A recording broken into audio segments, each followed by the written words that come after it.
Well, good morning, everyone. Jim Morning. Brett here at the New England Council. I was so pleased that so many of you could join us for today's program. I am joined today by a New England Council board member, Dan Walker. Dan is a partner at the law firm at Pretty Flaherty in Maine and the chair of the firm's government affairs group. Dan was very instrumental in arranging for today's program, and I will hand it over to him in just a moment to introduce our very special guest. But first, a quick reminder of a few other virtual events over the next several weeks that we at the New England Council will hope that you will join us for. This Friday, we're thrilled to be partnering with our friends at the University of Massachusetts to co-host our first in-person event since March 2020. We're looking forward to a conversation on the U.S. trade policy with the chairman of the Ways and Means Committee, Richie Neal, and the U.S. Trade Representative, Catherine Tai. We have two Capitol Hill Report virtual events planned this month with Rhode Island Senator Sheldon Whitehouse on November 22nd, and then with the Assistant Speaker of the House, Catherine Clark, on November 29th. And on December 6th, we will host our fourth installment of our new Inside the Corner office series, when our guest will be the CEO of Mass General Brigham, Dr. Anna Kilbane-Ski. Okay. Today, we're pleased to welcome the governor of the great state of Maine, the Honorable Janet Mills. So I thank all of you again for joining us this morning. And now I am pleased to hand over to Dan for a formal introduction of the governor. Thank you, Jim. Thank you, everybody. My name is Dan Walker.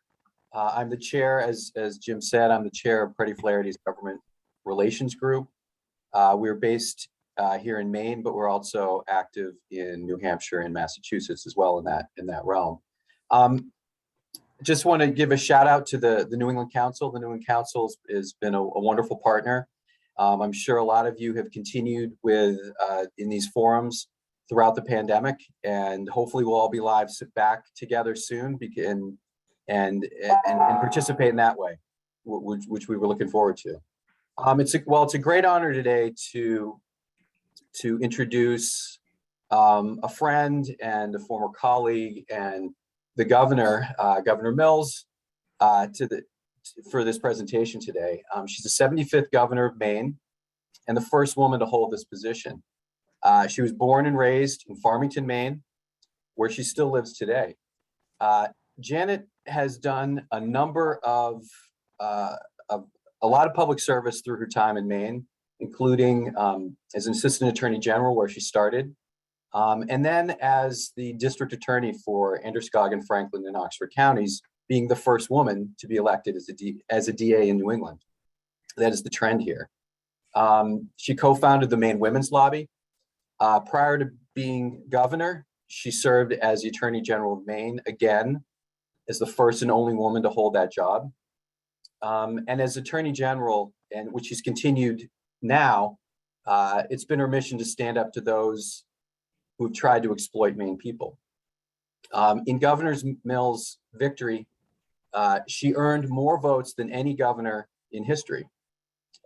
And as governor now, she's effectively led us through this generational pandemic. It has been wonderful to have her leadership through this and recognizing all sides as we go through it.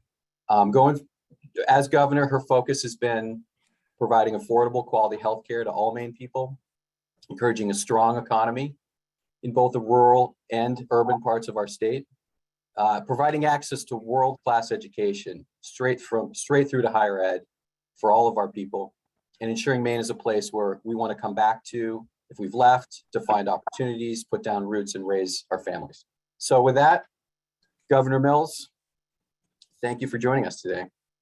Well, thanks, Dan. Thanks, Jim. I assume you can hear me. You'll tell me if you can't. So that's the way it goes on Zoom. Good morning, and thanks for the introduction, Dan. I'd like to give a few remarks and then open it up to questions. Happy to take questions. I'm sure there are a lot of things on your minds. I want to begin by briefly looking backward. When I took office almost 3 years ago, Maine's economy appeared outwardly healthy. But we knew that despite a low unemployment rate, like many states, we were confronting serious issues that had been around for a long time. For example, for more than a decade, our economy was growing very slowly, too slowly. Baby boomers were retiring, they were leaving the workforce. Businesses that wanted to expand couldn't find qualified workers to fill good paying jobs. Young people who grew up here in Maine were leaving to find brighter futures somewhere else. Young families who wanted to come here couldn't find an affordable place to live or affordable childcare or good paying jobs. So when I took office, I discovered that despite the problems, there was no coordinated statewide strategy to fix these problems and to expand our economy. So I put Heather Johnson, our Commissioner of Economic and Community Development, to work. Many of you have met or talked with Heather Johnson or Zoomed with her in the past couple of years. You know that she has a national reputation. She's Maine born and bred, but national expertise. And I'm so happy to have hired her, as I didn't really know her before she came on board, or she was recommended by my screening committee. But I'm delighted to have people like that on board, especially during this pandemic. We've got a 15-member cabinet, 9 of whom are women, by the way, largest number of women in the cabinet in the history of the state of Maine. But they weren't hired because they were women. They were hired because they're so goddamn good. Anyway, Heather went to work. She traveled all across Maine before the pandemic. She met with 1,300 or so leaders in every corner of the state. And she associated with every sector of the state and our economy. And she came up with a 10-year economic development strategy. There it is. And this is a plan that had widespread support across the state of Maine. And it focuses on 3 goals. And basically, I think I told you last year about this, and it includes expanding our workforce and inviting and welcoming 70,000 new people to the state of Maine, to our workforce, and expanding our GDP and expanding our individual productivity by 10% each as well. So anyway, well, of course, we were getting going on that. We were very excited to implement that. And then 3 months later, boom, the pandemic hits, a once in a generation pandemic. So that really shook the foundation of our state, as it did in your states, and it deepened the cracks in our economy that existed long before that. So we got to work protecting the lives and livelihoods of Maine people in the midst of this pandemic. And we put together also a year and a half ago an economic recovery committee in the midst of that pandemic. And I called 40 people whose talents and experiences I really, truly respect, non-political, and I asked them to find out what we can look to be doing to best recover from the pandemic. Let's assume we're going to get through it, and let's plan ahead. And they came up with this plan called the Maine Jobs and, no, that's not it, excuse me, Economic Recovery Committee, the Governor's Economic Recovery Committee, and they came up with recommendations last November on how to recover. And that focuses a lot on things like childcare, obviously workforce, but they built upon the recommendations and the 10-year economic development strategy. And so we created that plan. Using those recommendations, we then created, knowing that there was federal money coming down the pike this spring, the Maine Jobs and Recovery Plan, which is this, building upon the 2 previous plans and looking forward to federal assistance in implementing our economic recommendations to put these monies to work. So we went into the legislature, ready to go, presented this plan to the legislature, and they approved it. Now we're starting to implement it. The 3 goals of this the Maine Jobs and Recovery Plan are immediate economic recovery from the pandemic, long-term economic growth, and infrastructure revitalization. So the legislature signed off on that plan, and here we are. Now we've got a committee, and we've got people in every department of state government ready to implement and talk to the fishermen, the farmers, the small businesses, and the large businesses, and see what we can offer them. This provides transformational investments to work for Maine people. with the help of the $1.1 billion base money that the state of Maine got, in addition to the schools and counties and towns, what they got in the American Rescue Plan, we're ready to go. And Maine people are ready. We're ready to tackle the economic challenges immediately in front of us and tackle the longstanding challenges like our workforce shortage that have always constrained our ability to grow and thrive over the years.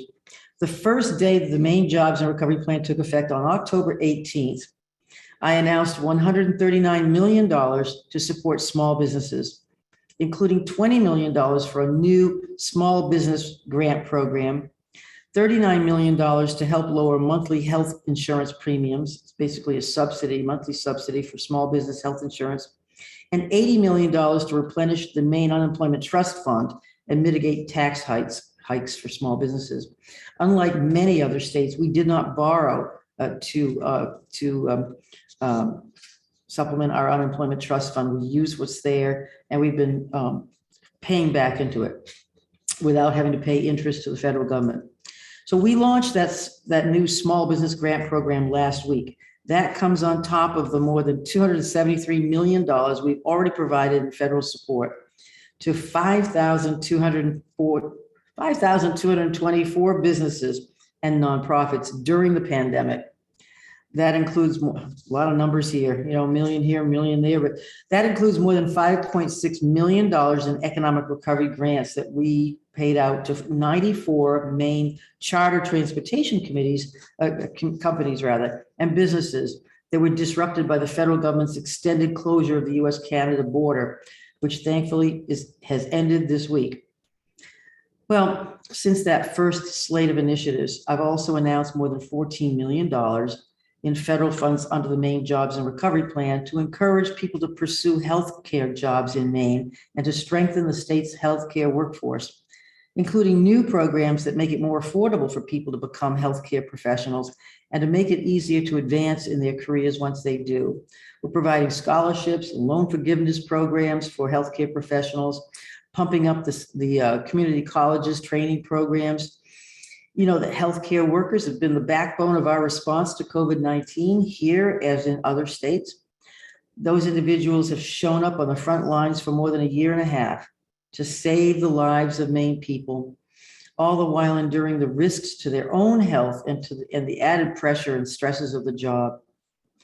The healthcare sector has been one of the hardest hit during the pandemic, representing about 12% of net job losses in Maine. But among other programs, these initiatives, as I said, include scholarships, student loan relief, to allow more people to become doctors, nurses, behavioral health specialists, long-term care professionals, and those kick in the end of this year.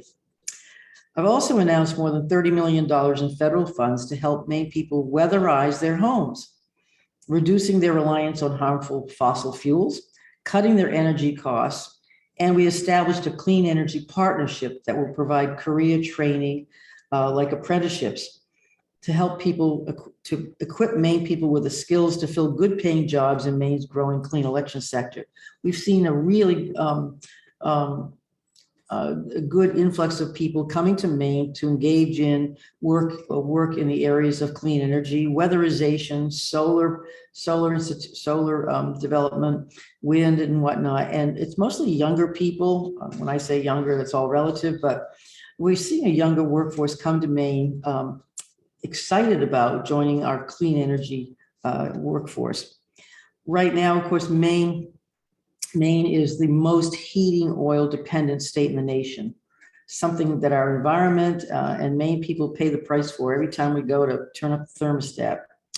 It's also something we can and will and are determined to change. Making homes and businesses more energy efficient through weatherization cuts down on our use of harmful fossil fuels. It protects our environment, and it obviously saves people money. You know that Maine, as attractive as it is, it also has the oldest housing stock in the country. So those homes are very charming and lovely. My own home was built in the 1840s. We insulated and weatherized and all that kind of thing. And it's something not everybody can do automatically. So we're providing these federal funds to help weatherize homes. We're going to expand incentives to help people weatherize and keep more of their hard-earned money. And we will train more people to go to work in this growing clean energy sector, creating new green-collar jobs and strengthening our economy. So just this Monday, I announced $20 million in grants backed by the federal funds to help Maine farmers and food processors build out processing infrastructure that will strengthen their businesses and Maine's agricultural community. We know that investing in Maine's farms and food processors will support the growth and long-term sustainability of our farms and farm families.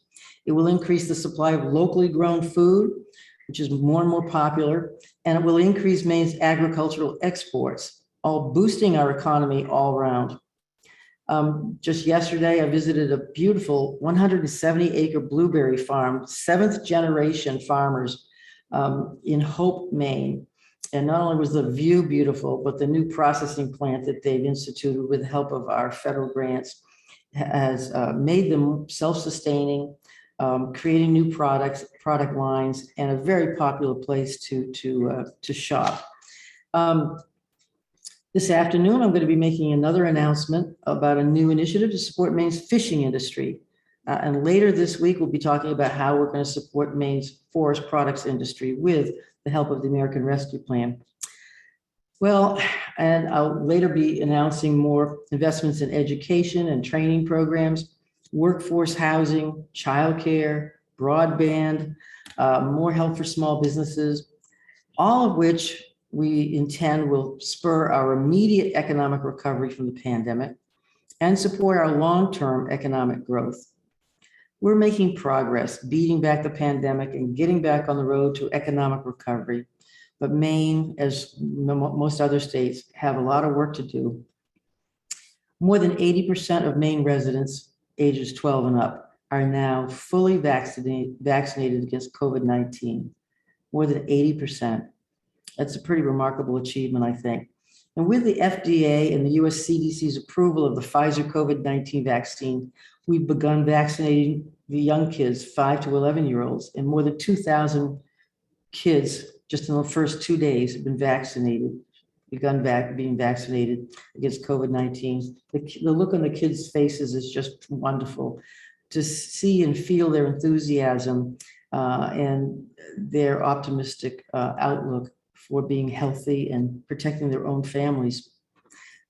Despite that progress, Maine, like other New England states, is experiencing a sustained increase in cases and hospitalizations and deaths driven by the highly transmissible Delta variant, largely among the unvaccinated. That's obviously slowing down economic recovery for everybody, especially, the hospitals are overburdened, the ICUs are filling up. And we know from the onset of the pandemic, all during the pandemic, we've known that you can't have a healthy economy without healthy people. So that's always the primary focus of my administration, keeping people healthy, keeping lives and livelihoods secure. We're going to continue to push for all people to get vaccinated, which is the best and fastest way to put this pandemic behind us. And you know that the larger hospital institutions in Maine back in July and August started instituting their own vaccination mandate. And in August, we announced a state mandate for healthcare workers, because I'm convinced, and my administration is convinced, that if you have to go to the hospital, if you have to go to a nursing home, your loved one has to access care, you have the right to know and be fully confident that the people taking care of you are fully vaccinated and healthy. So that mandate has not been without its emotional ups and downs, but it is implemented now. And I think we've got about a 98, 99% so far reported vaccination rate in the hospitals, and I think nursing homes as well. So that's progress. It's good progress. And that's going to reduce the burden on hospitals, reduce the hospitalizations and deaths, I'm convinced. But if anybody's listening this morning from the Maine area, I think you should know that COVID vaccine 19 is available at no charge at sites across the state. And you can visit maine.gov COVID-19 vaccines or call the vaccination line at 1-888-445-4111 to schedule a vaccine. Well, as we continue to fight the COVID-19 pandemic, we'll also continue to address the longstanding challenges that have constrained our state's ability to thrive over the years with the help of the Maine Jobs and Recovery Plan. And in the coming months, we'll take steps to ensure that Maine is renowned as a place where you can get a good education, have a rewarding career that pays well, raise a happy and healthy family, and live comfortably in a community that you love. Well, and I want to thank New England Council for hosting this conversation. Look forward to a few questions and hopefully answers as well, and to engaging in the discussion. Thank you, Jim. Thank you, Dan. I know, Dan, you have to absent yourself for some urgent, unrelated business, but thank you very much for the introduction. Thank you, Governor Mills. And Jim, questions, I guess. Jim, you're still muted. Oh, no questions. Jim. Let me just ask you, the first question one of your constituents asked me to ask you. Okay. Paid leave has been and continues to be a significant legislative topic. Most recently, a paid leave proposal was excluded from the budget reconciliation package in Congress. But New England has led the way in this area historically, with states such as Massachusetts established a successful public-private partnership. Maine recently established a commission to study paid leave. I'm curious about your thoughts and how we can work together, the state, employers, and businesses, and insurers to achieve this goal. Good question. Thank you for the question. Paid leave is controversial. It requires a balancing of workforce interests and employer interests, and not an easy thing to implement. I've looked at what Washington State did. They've started to implement their program. Oregon, I know, has put off their program. I'm not that familiar with Massachusetts' program, frankly. I know that paid family leave is a priority of the Maine Women's Lobby, for instance. And that's why that bill has been turned into a commission, because I think it needs to be dealt with very thoughtfully. Backing up a couple of years, 2.5 years ago, there was a fairly detailed bill proposed in the legislature for paid leave. It started out as paid family leave. I took that bill because I thought it was overly complicated. I came into the office one Sunday afternoon. I went to the law library down the hall, and I took out the 2 volumes of labor laws in the state of Maine, Title 26, and I flipped through it to see how many leave policies there are in the statutes right now. And I was kind of surprised. There were a lot of them. And I thought, well, we need to be sort of coordinated with this in this effort. So I took the definitions from the unemployment compensation law, employment security laws, trying to be consistent to make it a little more streamlined. And I shrank a 15-page bill down to 1.5 pages, making it simple, and limited it to people who had worked a certain period of time, accumulated some hours, et cetera. And that bill actually got, I think, a unanimous committee report from the Labor Committee, which wasn't an easy thing to do at that time. And it went through the House and Senate with large majorities. So that bill just took effect, I think, this past year. There were regulations required, of course. We're just implementing that. Now, that's not what we're looking at in the long term, because the long term requires this commission to look at a more comprehensive paid family and medical leave program. My bill was actually it was touted as one of the most progressive bills in the country, because it wasn't limited to certain conditions, sick leave or vacation leave or family leave. It was just paid leave, small amounts, but accrued over time. And for certain size employers, and not seasonal employees and whatnot. So this commission is looking at what's happening in other states, and to propose a comprehensive paid family and medical leave program that balances business interests and ensures that hardworking Maine people are able to take some necessary time off without worrying about losing a day's pay. that's going to be an interesting balancing act. And I'm looking forward to the results of that commission and their work. I just appointed 2 people to that a few weeks ago. And 2 people I think will give it a very thoughtful look and ask the right questions. But I'm committed to working with lawmakers and businesses and working people in Maine to make progress on paid leave in Maine. Great. We have a question here on broadband. Access to reliable and affordable high-speed internet continues to be a challenge in Maine for businesses and individuals alike. There are rural areas where there is limited access or no internet available. And even communities around Portland struggle with reliable and high-speed internet. The state lags behind other New England states by far on this, despite the significant impact on the economy. Can you share how your administration is working to bring true high-speed internet to Maine? Oh, that's a great question, and one that comes up almost every day. And one that I talked a lot about in the campaign 4 years ago when I was campaigning for office, and one that's near and dear to our hearts. The difference between Maine and other states, particularly other New England states, is we have this funky geography. You know, first of all, we have these peninsulas up and down the coast, and if you stretch them out, our coastline, if it were a straight line, would be 3,500 or so miles long. Well, if you're an internet provider and you're looking at these peninsulas, and maybe 500 people live on one point of land, maybe 30 people live on another little peninsula off that peninsula, that's pretty challenging to run broadband either underground or by wires above ground to the people who want the access. In addition, it becomes virtually unaffordable for many Maine families when it costs that much to lay the foundation, lay the infrastructure. The other factor is that Maine has the most dispersed population of any state in the country. We just don't have big cities, so our people are spread out a lot more than other states. And then there are hills and rivers that get in the way of laying fiber in the ground or even running it across the poles.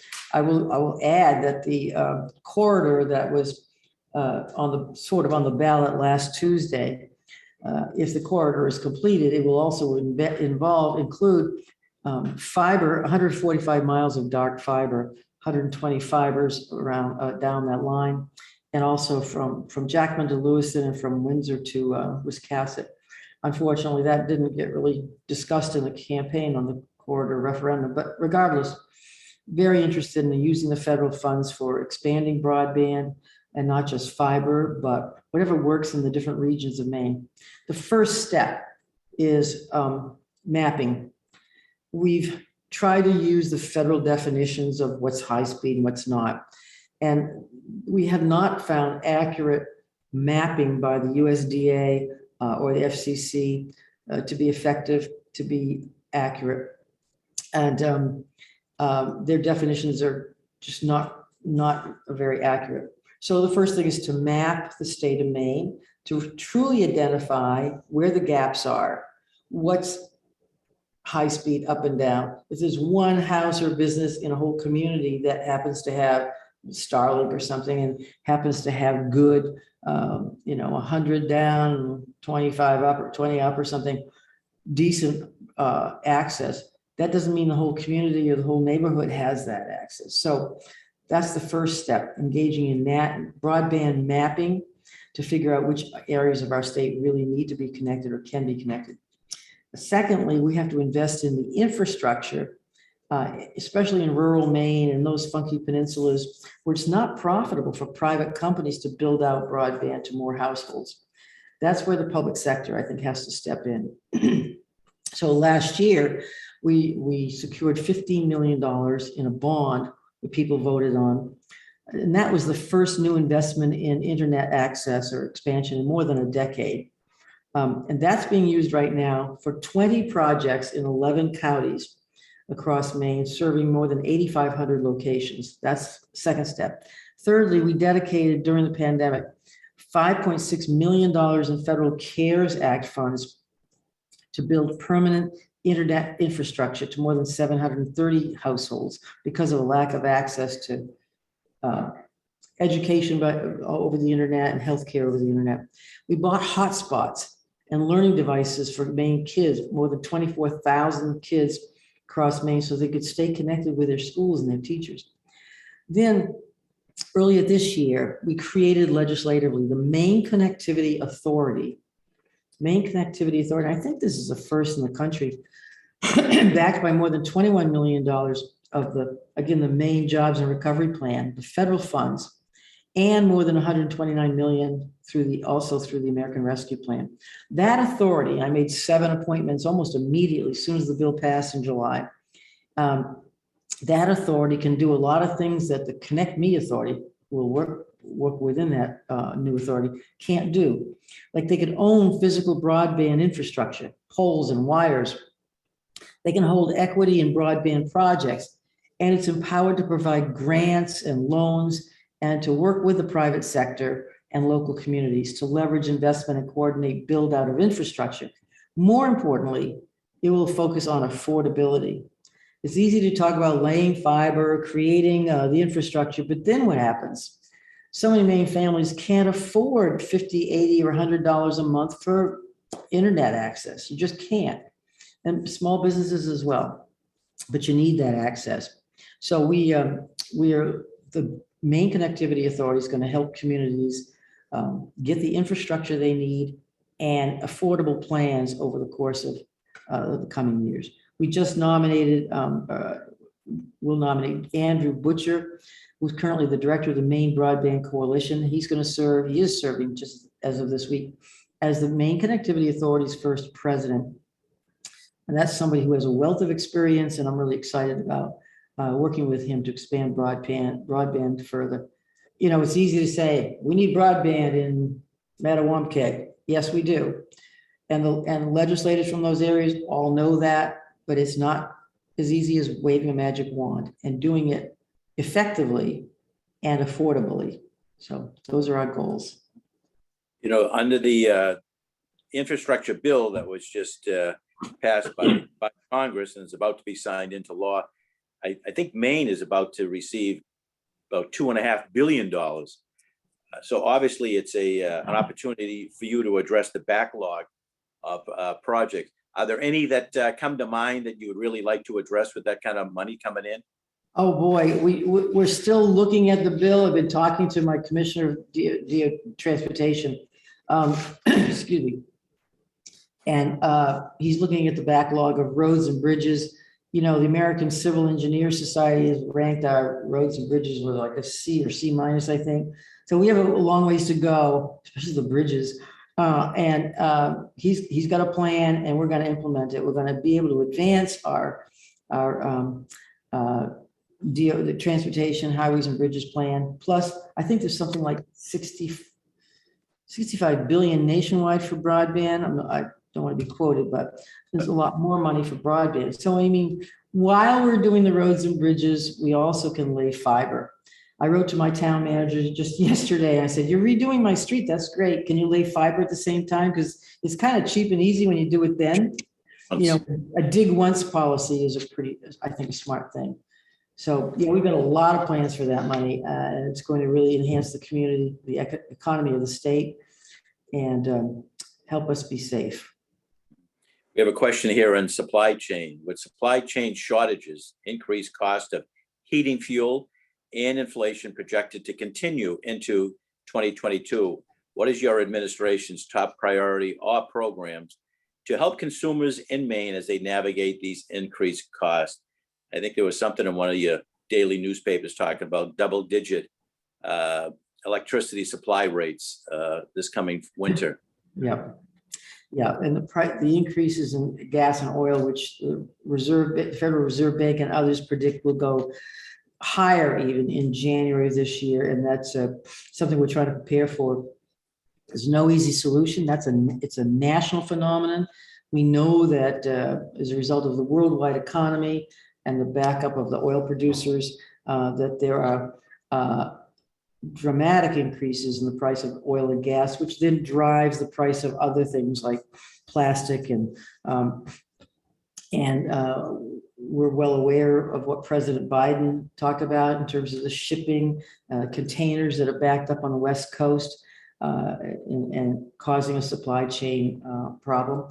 The problem with getting cars ordered, things of that sort. But, well, we're doing a couple of things with the American Rescue Plan Fund and the Maine Jobs and Recovery Plan. I mentioned having our families become more independent and self-sustaining is important.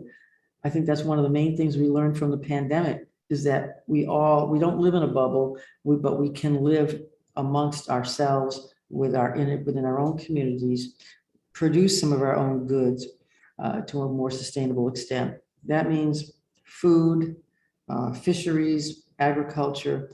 It also means making your home and business more efficient.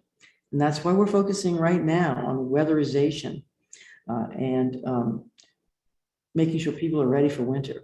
We've got about $70 million in federal funds, LIHEAP funds now being pushed out the door to Maine homeowners and renters through the Maine Housing Authority. And but it's important that they not simply rely on that to pay for gas and oil heat, but to weatherize and become more efficient.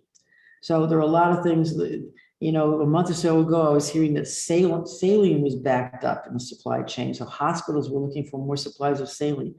One of my department heads reported that, this is kind of funny, it's not related to home heating oil, but tequila is down. There's a shortage of tequila, partly because of the ships backed up on the coast and shortage of glass, and the agave plant not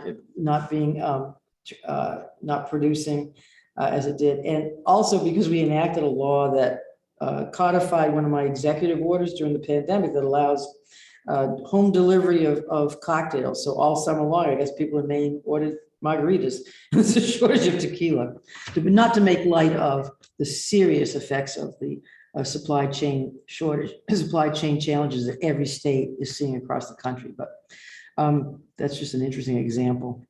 Mm-hmm. And just staying on the energy, needless to say that the past election, the referendum question won. Nearly 60% of your constituents voted to approve a ballot prohibiting the further construction. I guess it's called the New England Clean Energy Connect. Yeah. I mean, what is the next step? And then everyone is talking about we need to have more clean energy to meet the standards, but we always seem to be blocked by transmission. So how do we go about addressing that?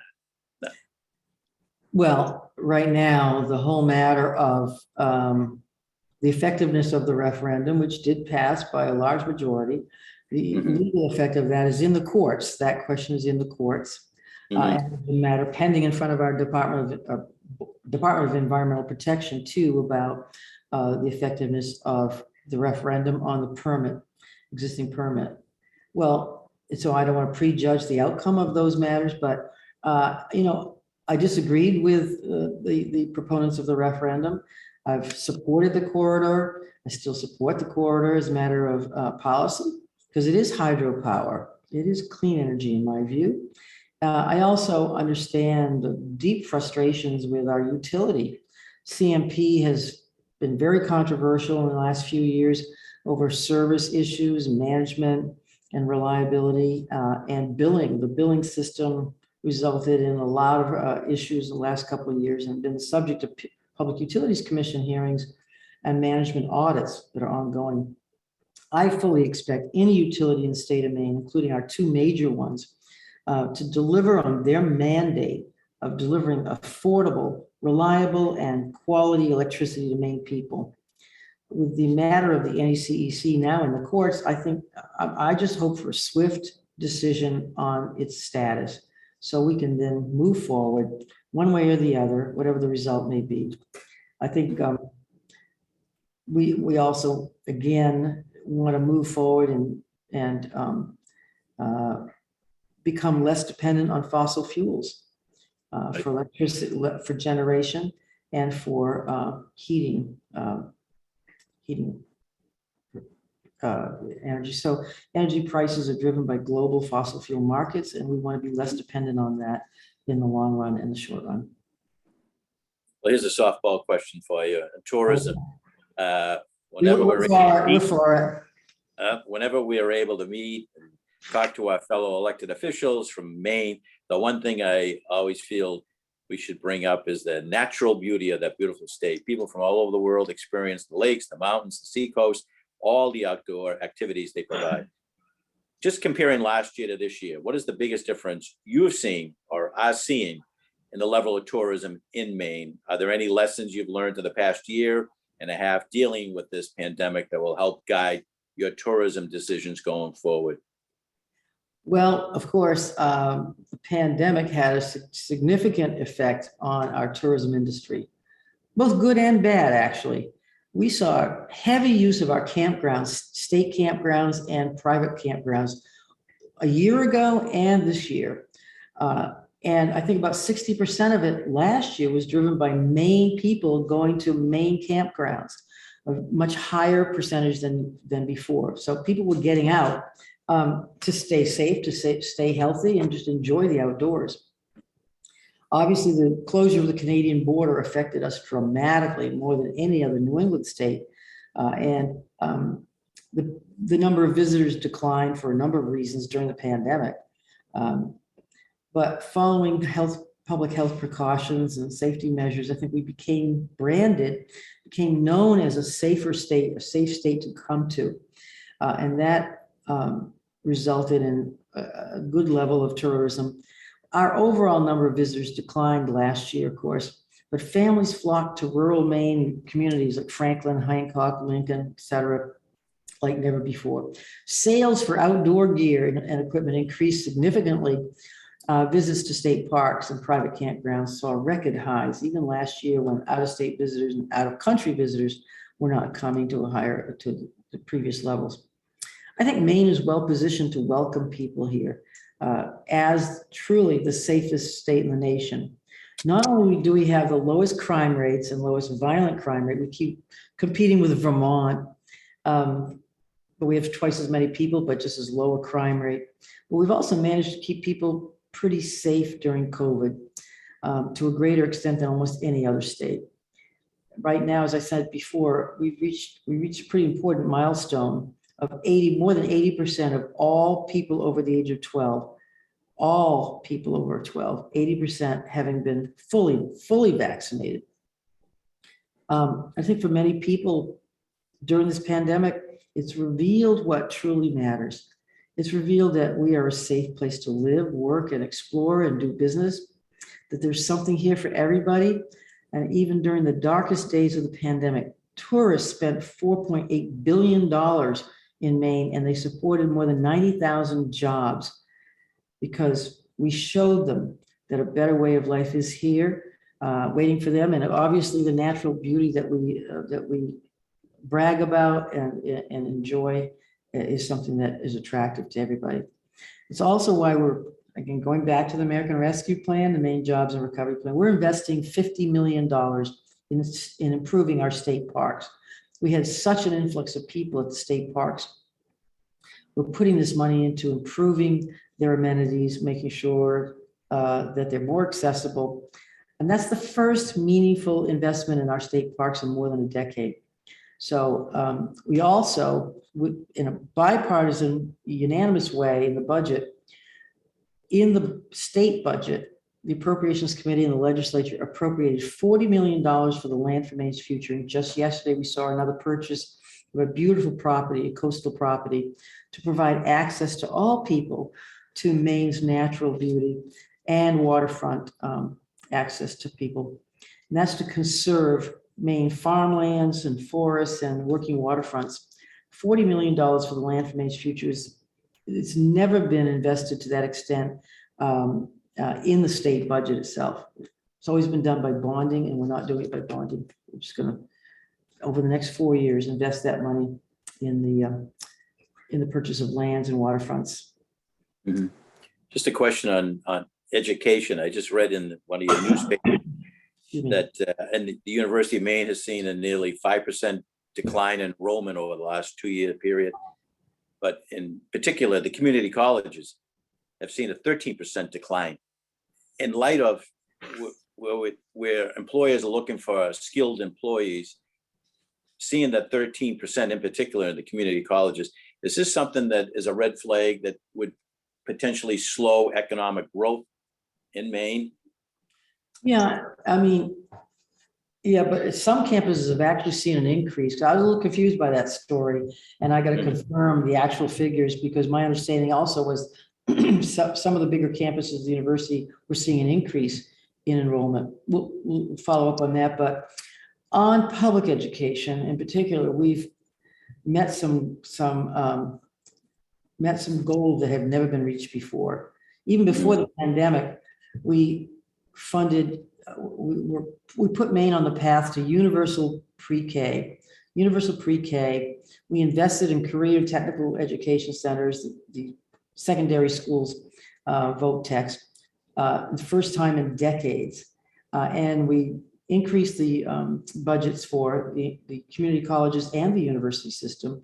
And for the first time in history, we met the state goal of state funding for public education, pre-K through 12 at 55%.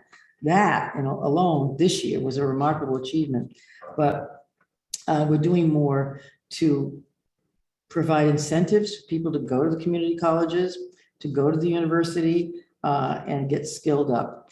And I will say that I know that Joseph Iou is on the New England Council, and I want to thank the Rue Institute and Northeastern University for everything they've done and are doing to enhance our postgraduate education system and to correlate that with our existing university system, and provide a feeder system for graduate programs in the technology arenas, artificial intelligence and biopharmaceuticals.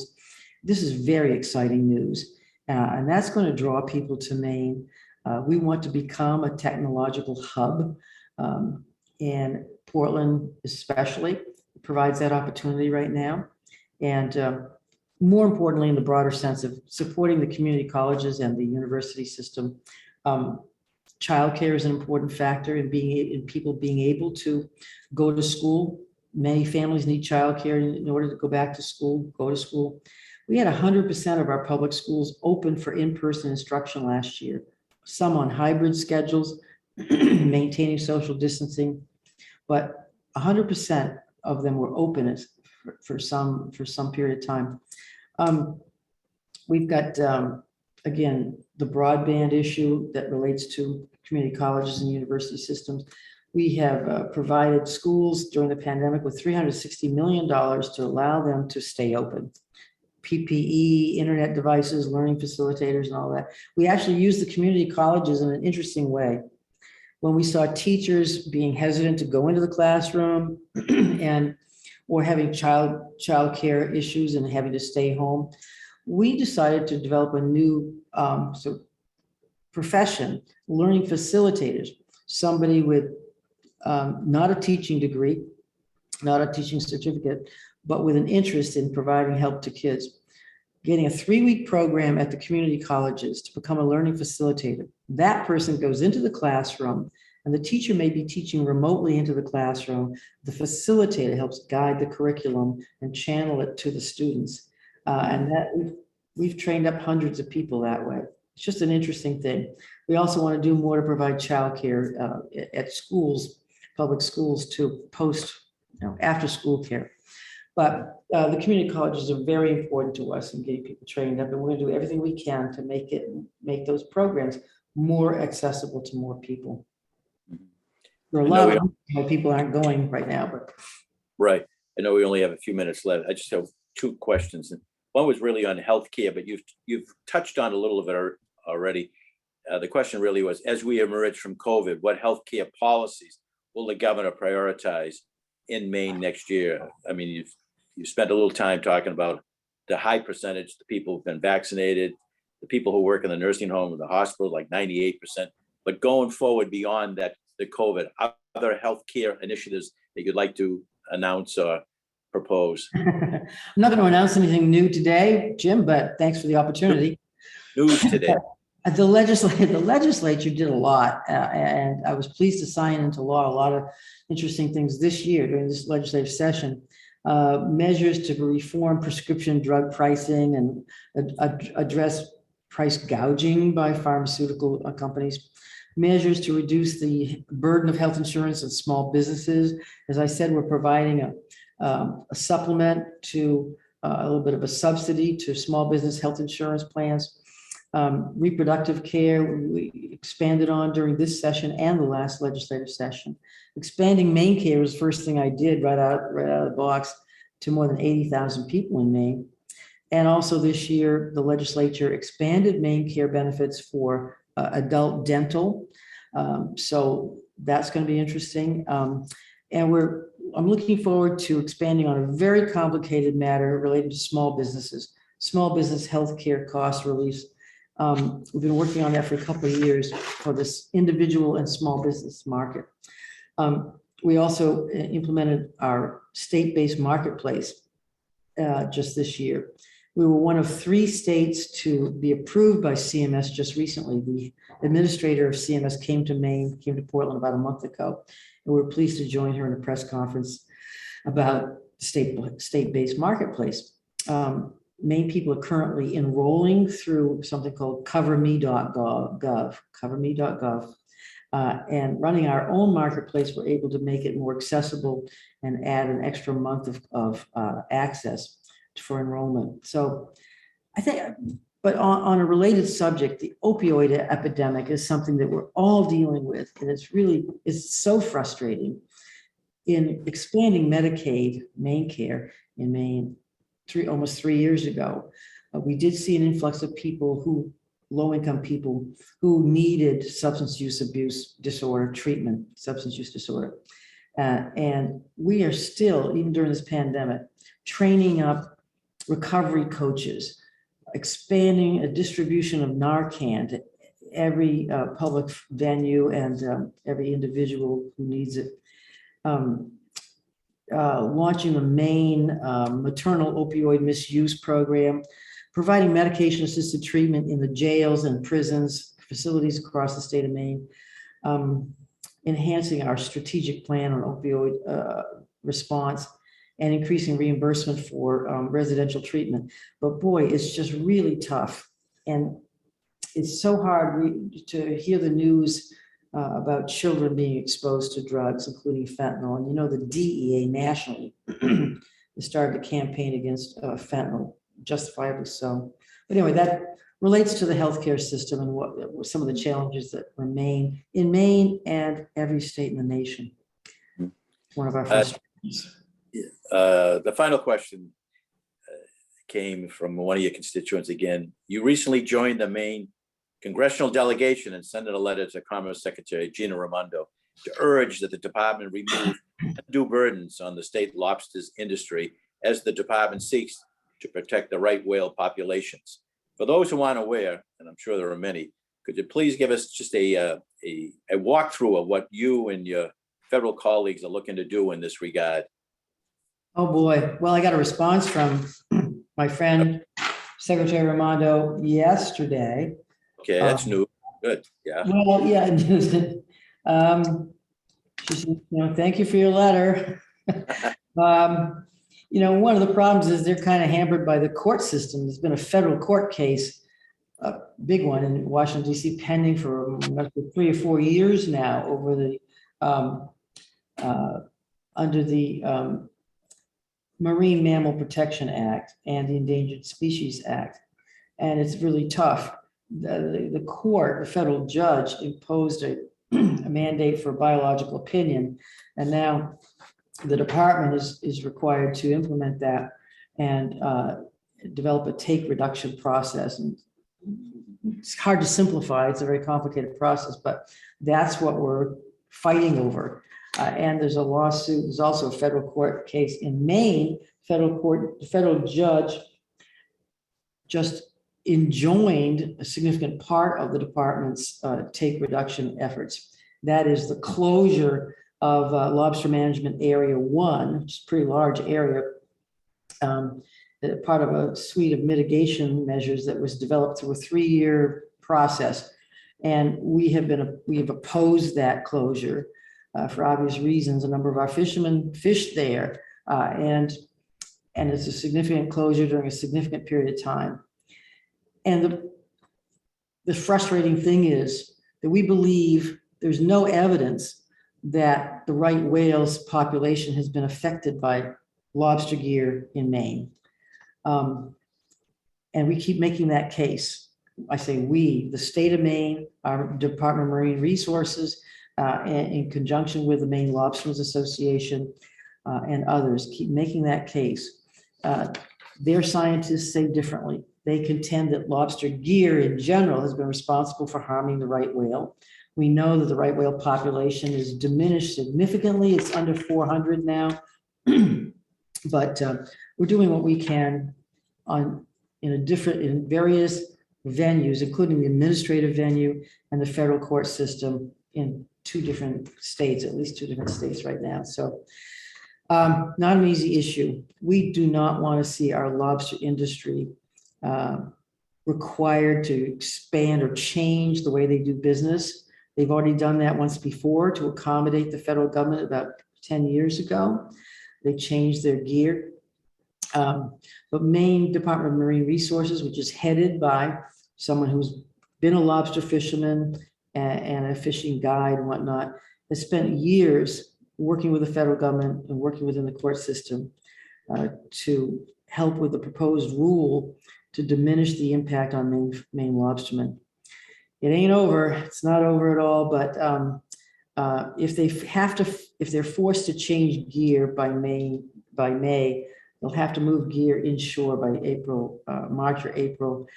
This is going to be really challenging. We support our Maine fishing industry 100%. The costs on the fishing industry by having to change gear, try to move to what's called ropeless gear, which has not been proven to be viable yet. People are working on it, but it hasn't been shown to be viable. We think we can keep proposing measures to balance the interests of the fishing industry with the interests of preservation of the right whales, but it's a tough battle. Well, we thank you for giving us 1 hour of your time today.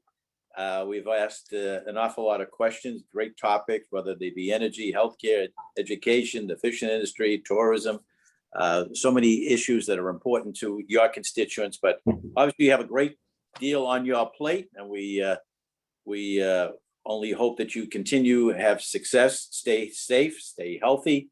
And we really found this to be very informative. And I know all of the people who participated, we had many, many, many of your constituents from that great state tuned in today. So I think they will also agree. It was very informative, and you have a great deal on, as I said, on your plate, but you seem to be doing very well at tackling all of these problems. So, let me add as a footnote, next summer, next July, we will be hosting the National Governors Association in Maine, and we welcome all comers, all interested people. We're excited about that. We're planning now to host the NGA in Portland, Maine next July.